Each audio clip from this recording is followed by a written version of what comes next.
ओम श्री साईनाथाय नमः। अध्याय 6 प्रारंभ।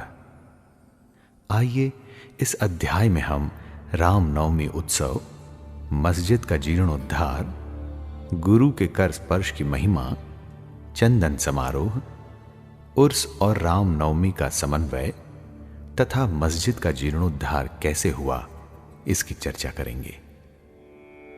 गुरु के कर स्पर्श का अब सुनते हैं बखान, राम नवमी और उर्स मनाना मस्जिद की थी शान। सर्वप्रथम गुरु के कर स्पर्श के गुण कैसे होते हैं, इसके बारे में जानें। जब सद्गुरु ही नाव के खिवैया हैं, तो वे निश्चय ही कुशलता तथा सरलता पूर्वक इस भवसागर के पार उतार देंगे। सद्गुरु शब्द का उच्चारण करते ही मुझे श्री साईं की स्मृति आ रही है। ऐसा प्रतीत होता है मानो वे स्वयं मेरे सामने खड़े हैं और मेरे मस्तक पर उदी लगा रहे हैं।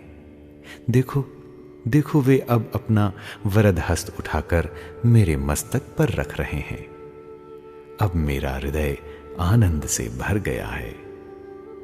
मेरे नेत्रों से प्रेमाश्रु बह रहे हैं। सद्गुरु के कर स्पर्श की शक्ति महान आश्चर्यजनक है। लिंग शरीर जो संसार को भस्म करने वाली अग्नि से भी नष्ट नहीं होता है, वह गुरु के कर स्पर्श से पल भर में ही नष्ट हो जाता है। अनेक जन्मों के समस्त पाप नष्ट हो जाते हैं। ऐसे व्यक्ति जिन्हें धार्मिक और ईश्वरीय प्रसंगों में पूर्ण अरुचि है, उनके भी मन स्थिर हो जाते हैं। श्री साईं बाबा के मनोहर रूप के दर्शन कर कंठ प्रफुल्लता से रूंध जाता है। आंखों से अश्रुधारा प्रवाहित होने लगती है और जब हृदय भावों से भर जाता है, तब सोहम भाव की जागृति होकर आत्मानुभव के आनंद का आभास होने लगता है। मैं और तू का भेद नष्ट हो जाता है और तत्क्षण ही ब्रह्म के साथ अभिन्नता प्राप्त हो जाती है। जब मैं धार्मिक ग्रंथों का पठन करता हूं, तो क्षण क्षण में सद्गुरु की स्मृति हो आती है। बाबा राम या कृष्ण का रूप धारण कर मेरे सामने खड़े हो जाते हैं और स्वयं अपनी जीवन कथा मुझे सुनाने लगते हैं। अर्थात जब मैं भागवत का श्रवण करता हूं, तब बाबा श्री कृष्ण का स्वरूप धारण कर लेते हैं और तब मुझे ऐसा प्रतीत होने लगता है कि वे ही भागवत या भक्तों के कल्याणार्थ उद्धव गीता सुना रहे हैं। जब कभी भी मैं किसी से वार्तालाप किया करता हूं, तो मैं बाबा की कथाओं को ध्यान में लाता हूं, जिससे मैं उनका उपयुक्त अर्थ समझाने में सफल हो सकूं। तब एक शब्द या वाक्य की रचना भी नहीं कर पाता हूं, परंतु जब वे स्वयं कृपा कर मुझसे लिखवाने लगते हैं, तब फिर उसका कोई अंत नहीं होता। जब भक्तों में अहंकार की वृद्धि होने लगती है, तो वे शक्ति प्रदान कर उसे अहंकार शून्य बनाकर अंतिम ध्येय की प्राप्ति करा देते हैं तथा उसे संतुष्ट कर अक्षय सुख का अधिकारी बना देते हैं। जो बाबा को नमन कर अनन्य भाव से उनकी शरण जाता है, उसे फिर कोई साधना करने की आवश्यकता नहीं है। धर्म, अर्थ, काम और मोक्ष उसे सहज ही प्राप्त हो जाते हैं। ईश्वर के पास पहुंचने के 4 मार्ग हैं: कर्म, ज्ञान, योग और भक्ति। इन सब में भक्ति मार्ग अधिक कंटकाकीर्ण, गड्ढों और खाइयों से परिपूर्ण है। परंतु यदि सद्गुरु पर विश्वास कर गड्ढों और खाइयों से बचते और पदानुक्रमण करते हुए सीधे अग्रसर होते जाओगे, तो तुम अपने ध्येय अर्थात ईश्वर तक आसानी से पहुंच जाओगे। श्री साईं बाबा ने निश्चयात्मक स्वर में कहा है कि स्वयं ब्रह्म और उनकी विश्व की उत्पत्ति, रक्षण और लय करने आदि की भिन्न भिन्न शक्तियों के पृथकत्व में भी एकत्व है। इसे ही ग्रंथकारों ने दर्शाया है। भक्तों के कल्याणार्थ श्री साईं बाबा ने स्वयं जिन वचनों से आश्वासन दिया था, उनको नीचे उद्धृत किया जाता है। मेरे भक्तों के घर अन्न तथा वस्त्रों का कभी अभाव नहीं होगा। ये मेरा वैशिष्ट्य है कि जो भक्त मेरी शरण आ जाते हैं और अंतःकरण से मेरे उपासक हैं, उनके कल्याणार्थ मैं सदैव चिंतित रहता हूं। कृष्ण भगवान ने भी गीता में यही समझाया है। इसलिए भोजन तथा वस्त्र के लिए अधिक चिंता न करो। यदि कुछ मांगने की अभिलाषा है तो ईश्वर को ही मांगो। सांसारिक मान व उपाधियां त्याग कर ईश कृपा तथा अभयदान प्राप्त करो और उन्हीं के द्वारा सम्मानित हो। सांसारिक साधनों से कुपथगामी मत बनो। अपने इष्ट को दृढ़ता से पकड़े रहो। समस्त इंद्रियों और मन को ईश्वर चिंतन में प्रवृत्त रखो। किसी पदार्थ से आकर्षित न हो। सदैव मेरे स्मरण में मन को लगाए रखो ताकि वह देह, संपत्ति व ऐश्वर्य की ओर प्रवृत्त न हो। तब चित्त स्थिर, शांत व निर्भय हो जाएगा। इस प्रकार की मनः स्थिति प्राप्त होना इस बात का प्रतीक है कि वह सुसंगति में है। यदि चित्त की चंचलता नष्ट न हुई तो उसे एकाग्र नहीं किया जा सकता। बाबा के उपर्युक्त शब्दों को उद्धृत कर ग्रंथकार शिरडी के रामनवमी उत्सव का वर्णन करता है। शिरडी में मनाए जाने वाले उत्सवों में रामनवमी अधिक धूमधाम से मनाई जाती है। अतएव इस उत्सव का पूर्ण विवरण जैसा कि साईं लीला पत्रिका 1925 के पृष्ठ 197 पर प्रकाशित हुआ था, यहां संक्षेप में दिया जाता है। प्रारंभ। कोपर गांव में श्री गोपाल राव गुंड नाम के एक इंस्पेक्टर थे। वे बाबा के परम भक्त थे। उनकी 3 स्त्रियां थीं, परंतु एक के भी संतान न थी। श्री साईं बाबा की कृपा से उन्हें एक पुत्र रत्न की प्राप्ति हुई और इस हर्ष के उपलक्ष्य में सन 1897 में उन्हें विचार आया कि शिरडी में मेला अथवा उर्स भरवाना चाहिए। उन्होंने ये विचार शिरडी के अन्य भक्त तात्या पाटिल, दादा कोते पाटिल और माधव राव के समक्ष विचारणार्थ प्रकट किया। उन सभी को यह विचार अति रुचिकर प्रतीत हुआ तथा उन्हें बाबा की भी स्वीकृति और आश्वासन प्राप्त हो गया। उर्स भरने के लिए सरकारी आज्ञा तो आवश्यक थी, इसलिए एक प्रार्थना पत्र कलेक्टर के पास भेजा गया, परंतु ग्राम कुलकर्णी के आपत्ति उठाने के कारण स्वीकृति प्राप्त न हो सकी। परंतु बाबा का आश्वासन तो प्राप्त हो ही चुका था, अतः पुनः प्रयत्न करने पर स्वीकृति भी प्राप्त हो गई। बाबा की अनुमति से रामनवमी के दिन उर्स भरना निश्चित हुआ। ऐसा प्रतीत होता है कि कुछ निष्कर्ष ध्यान में रखकर ही उन्होंने ऐसी आज्ञा दी थी, अर्थात उर्स व रामनवमी के उत्सवों का एकीकरण तथा हिंदू मुस्लिम एकता, जो भविष्य की घटनाओं से ही स्पष्ट है कि यह ध्येय पूर्ण सफल हुआ। प्रथम बाधा तो किसी प्रकार हल हुई। अब द्वितीय कठिनाई जल के अभाव की उपस्थिति हुई।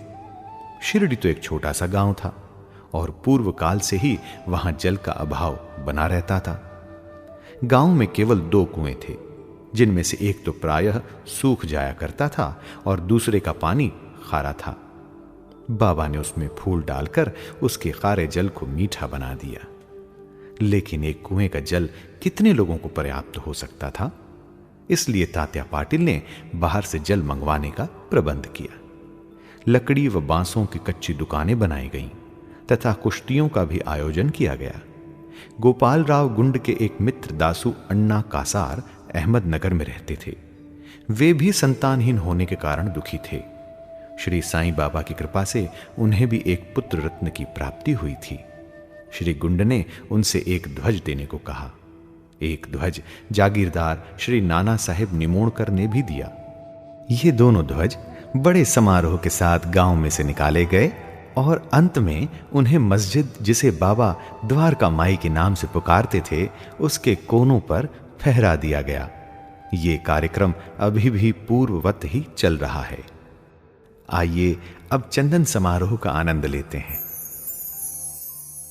इस मेले में एक अन्य कार्यक्रम का भी श्री गणेश हुआ। जो चंदनोत्सव के नाम से प्रसिद्ध है।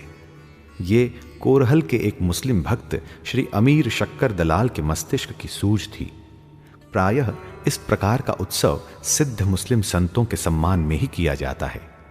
बहुत सा चंदन घिसकर और बहुत सी चंदन धूप थालियों में भरी जाती है तथा लोबान जलाते हैं और अंत में उन्हें मस्जिद में पहुंचाकर जुलूस समाप्त हो जाता है। थालियों का चंदन और धूप नीम पर और मस्जिद की दीवारों पर डाल दिया जाता है। इस उत्सव का प्रबंध प्रथम 3 वर्षों तक श्री अमीर शक्कर ने किया और उसके पश्चात उनकी धर्मपत्नी ने किया। इस प्रकार हिंदुओं द्वारा ध्वज व मुसलमानों के द्वारा चंदन का जुलूस एक साथ चलने लगा और अभी तक उसी तरह चल रहा है। आइए अब बाबा के द्वारा किए गए प्रबंध के बारे में जानें।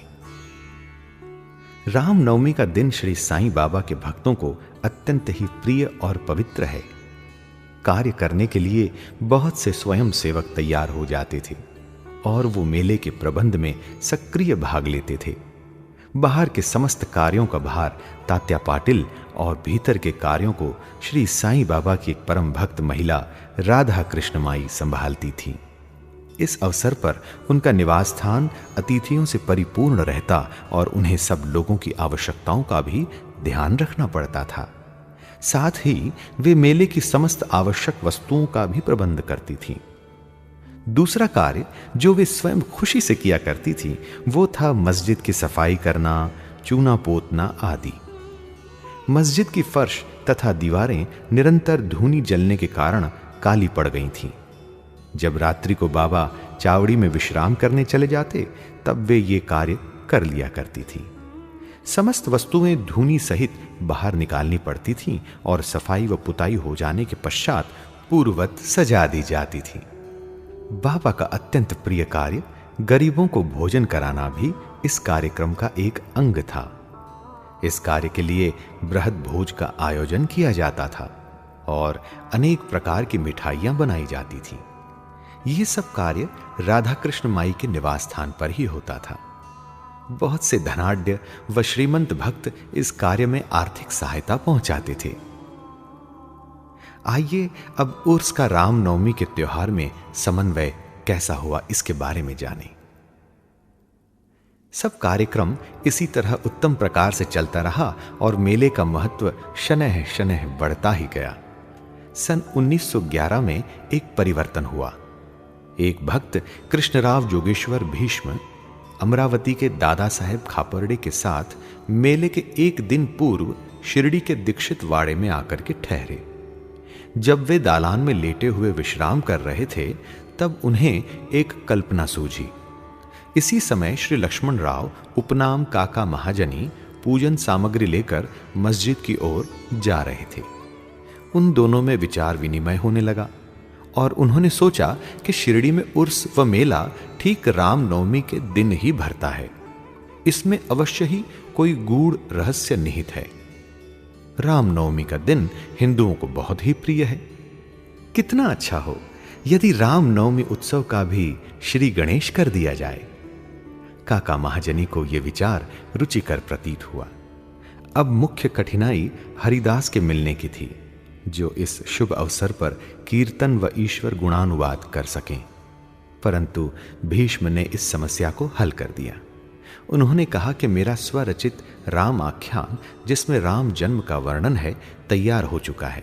मैं उसका ही कीर्तन करूंगा और तुम हारमोनियम पर साथ करना तथा राधा कृष्ण माई सूंठवड़ा यानी सोंठ का शक्कर मिश्रित चूर्ण तैयार कर देंगी। तब वे दोनों शीघ्र ही बाबा की स्वीकृति प्राप्त करने हेतु मस्जिद को गए। बाबा तो अंतर्यामी थे। उन्हें तो सब ज्ञान था कि वाड़े में क्या क्या हो रहा है। बाबा ने महाजनी से प्रश्न किया, वहां क्या चल रहा था? इस आकस्मिक प्रश्न से महाजनी घबरा गए और बाबा के शब्दों का अभिप्राय न समझ सकने के कारण वे स्तब्ध होकर खड़े रह गए। तब बाबा ने भीष्म से पूछा, क्या बात है? भीष्म ने रामनवमी उत्सव मनाने का विचार बाबा के समक्ष प्रस्तुत किया तथा स्वीकृति देने की प्रार्थना की। बाबा ने भी सहर्ष अनुमति दे दी। सभी भक्त हर्षित हुए और राम जन्मोत्सव मनाने की तैयारियां करने लगे। दूसरे दिन रंग बिरंगी झंडियों से मस्जिद सजा दी गई। श्रीमती राधा कृष्ण माई ने एक पालना लाकर बाबा के आसन के समक्ष रख दिया और फिर उत्सव प्रारंभ हो गया। भीष्म कीर्तन करने को खड़े हो गए और महाजनी हारमोनियम पर उनका साथ करने लगे। तभी बाबा ने महाजनी को बुलवा लिया। यहां महाजनी शंकित थे कि बाबा उत्सव मनाने की आज्ञा देंगे या नहीं, परंतु जब वे बाबा के समीप पहुंचे तो बाबा ने उनसे प्रश्न किया, ये सब क्या है? ये पालना क्यों रखा गया है? महाजनी ने बतलाया कि रामनवमी का कार्यक्रम प्रारंभ हो गया है और इसी कारण ये पालना यहां रखा गया है। बाबा ने निंबर पर से 2 हार उठाए। उनमें से एक हार तो उन्होंने काका जी के गले में डाल दिया तथा दूसरा भीष्म के लिए भेज दिया। अब कीर्तन प्रारंभ हो गया था। कीर्तन समाप्त हुआ तब श्री राजा राम की उच्च स्वर से जय जयकार हुई और कीर्तन के स्थान पर गुलाल की वर्षा की गई। जब हर कोई प्रसन्नता से झूम रहा था तब अचानक ही एक गरजती हुई ध्वनि उनके कानों पर पड़ी। वस्तुतः जिस समय गुलाल की वर्षा हो रही थी तो उसके कुछ कण अनायास ही बाबा की आंख में चले गए। तब बाबा एकदम क्रुद्ध होकर उच्च स्वर में अपशब्द कहने व कोसने लगे। ये दृश्य देखकर सब लोग भयभीत होकर सिटपिटाने लगे। बाबा के स्वभाव से भली भांति परिचित अंतरंग भक्त भला इन अपशब्दों का कब बुरा मानने वाले थे। बाबा के इन शब्दों तथा वाक्यों को उन्होंने आशीर्वाद समझा। उन्होंने सोचा कि आज राम का जन्मदिन है, अतः रावण का नाश, अहंकार एवं दुष्ट प्रवृत्ति रूपी राक्षसों के संहार के लिए बाबा को क्रोध उत्पन्न होना सर्वथा उचित ही है। इसके साथ साथ उन्हें यह विदित था कि जब कभी भी शिरडी में कोई नवीन कार्यक्रम रचा जाता था तब बाबा इसी प्रकार कुपित हो ही जाया करते थे। इसलिए वे सब स्तब्ध ही रहे। इधर राधा कृष्ण माई भी भयभीत थी कि कहीं बाबा पालना न तोड़ फोड़ डालें। इसलिए उन्होंने काका महाजनी से पालना हटाने के लिए कहा, परंतु बाबा ने ऐसा करने से उन्हें रोका। कुछ समय पश्चात बाबा शांत हो गए। उस दिन की महापूजा और आरती का कार्यक्रम निर्विघ्न समाप्त हो गया। उसके बाद काका महाजनी ने बाबा से पालना उतारने की अनुमति मांगी, परंतु बाबा ने अस्वीकृत करते हुए कहा कि अभी उत्सव संपूर्ण नहीं हुआ है। अगले दिन गोपाल काड़ा उत्सव मनाया गया, जिसके पश्चात बाबा ने पालना उतारने की आज्ञा दे दी। उत्सव में दही मिश्रित पोहा एक मिट्टी के बर्तन में लटका दिया जाता है और कीर्तन समाप्त होने पर वह बर्तन फोड़ दिया जाता है और प्रसाद के रूप में वह पोहा सबको वितरित कर दिया जाता है, जिस प्रकार की श्री कृष्ण ने ग्वालों के साथ किया था। रामनवमी इसी तरह दिन भर चलता रहा। दिन के समय 2 ध्वजों का जुलूस और रात्रि के समय चंदन का जुलूस बड़ी धूमधाम और समारोह के साथ निकाला गया। इस समय के पश्चात ही उर्स रामनवमी के उत्सव में परिवर्तित हो गया। अगले वर्ष सन 1912 से रामनवमी के कार्यक्रमों की सूची में वृद्धि होने लगी। श्रीमती राधा कृष्ण माई ने चैत्र की प्रतिपदा से नाम सप्ताह प्रारंभ कर दिया। लगातार दिन रात 7 दिन तक भगवत नाम लेना नाम सप्ताह कहलाता है। सब भक्त इसमें बारी बारी से भाग लेते थे। वे भी प्रातःकाल सम्मिलित हो जाया करती थी। देश के सभी भागों में रामनवमी का उत्सव मनाया जाता है, इसलिए अगले वर्ष हरिदास के मिलने की कठिनाई पुनः उपस्थित हुई, परंतु उत्सव के पूर्व ही यह समस्या भी हल हो गई। 5-6 दिन पूर्व ही श्री महाजनी की बाला बुआ से अकस्मात भेंट हो गई। बुआ साहेब आधुनिक तुकाराम के नाम से प्रसिद्ध थे और इस वर्ष कीर्तन का कार्य उन्हें ही सौंपा गया। अगले वर्ष सन 1913 में श्री हरिदास बृहत सिद्ध कवटे ग्राम में प्लेग का प्रकोप होने के कारण अपने गांव में हरिदास का कार्य नहीं कर सकते थे। इस वर्ष वे शिरडी में आए। काका साहेब दीक्षित ने उनके कीर्तन के लिए बाबा से अनुमति प्राप्त की। बाबा ने भी उन्हें यथेष्ट पुरस्कार दिया। सन 1914 से हरिदास की कठिनाई बाबा ने सदैव के लिए हल कर दी। उन्होंने ये कार्य स्थायी रूप से दास गणु महाराज को सौंप दिया। तब से वे इस कार्य को उत्तम रीति से सफलता और विद्वत्ता पूर्वक पूर्ण लगन से निभाते रहे। सन 1912 से उत्सव के अवसर पर लोगों की संख्या में उत्तरोत्तर वृद्धि होने लगी। चैत्र शुक्ल अष्टमी से द्वादशी तक शिरडी में लोगों की संख्या में इतनी अधिक वृद्धि हो जाया करती थी मानो मधुमक्खी का छत्ता लग गया हो। दुकानों की संख्या में वृद्धि हो गई। प्रसिद्ध पहलवानों की कुश्तियां होने लगीं। गरीबों को बृहद स्तर पर भोजन कराया जाने लगा। राधा कृष्ण माई के घोर परिश्रम के फलस्वरूप शिरडी को संस्थान का रूप मिला। संपत्ति भी दिन प्रतिदिन बढ़ने लगी। एक सुंदर घोड़ा, पालकी, रथ और चांदी के अन्य पदार्थ, बर्तन, पात्र, शीशे इत्यादि भक्तों ने उपहार में भेंट किए। उत्सव के अवसर पर हाथी भी बुलाया जाता था। यद्यपि संपत्ति बहुत बढ़ी, परंतु बाबा उन सब से सदा निरपेक्ष ही रहते थे। वे सदैव उसे उपेक्षा की दृष्टि से देखते और सदैव की भांति ही साधारण वेशभूषा धारण करते थे। ये ध्यान देने योग्य है कि जुलूस तथा उत्सव में हिंदू और मुसलमान दोनों ही साथ साथ कार्य करते थे, परंतु आज तक न उनमें कोई विवाद हुआ और न कोई मतभेद ही। पहले तो लोगों की संख्या 5,000-7,000 के लगभग ही होती थी, परंतु किसी किसी वर्ष तो यह संख्या 75,000 तक पहुंच जाती थी। फिर भी न कभी कोई बीमारी फैली और न ही कोई दंगा हुआ। आइए अब कथा सुनते हैं मस्जिद के जीर्णोद्धार की। जिस प्रकार उर्स या मेला भराने का विचार प्रथमतः श्री गोपाल गुंड को आया था, उसी प्रकार मस्जिद के जीर्णोद्धार का विचार भी प्रथमतः उन्हें ही आया। उन्होंने इस कार्य के निमित्त पत्थर एकत्रित कर उन्हें वर्गाकार करवाया, परंतु इस कार्य का श्रेय उन्हें प्राप्त नहीं होना था। वह सुयश तो नाना साहेब चांदोरकर के लिए ही सुरक्षित था और फर्श का कार्य काका साहेब दीक्षित के लिए। प्रारंभ में बाबा ने इन कार्यों के लिए स्वीकृति नहीं दी, परंतु स्थानीय भक्त महालसापति के आग्रह करने से बाबा की स्वीकृति प्राप्त हो गई और एक रात में ही मस्जिद का पूरा फर्श बन गया। अभी तक बाबा एक टाट के टुकड़े पर ही बैठते थे, अब उस टाट के टुकड़े को वहां से हटाकर उसके स्थान पर एक छोटी सी गादी बिछा दी गई। सन 1911 में सभा मंडप भी घोर परिश्रम के उपरांत ठीक हो गया।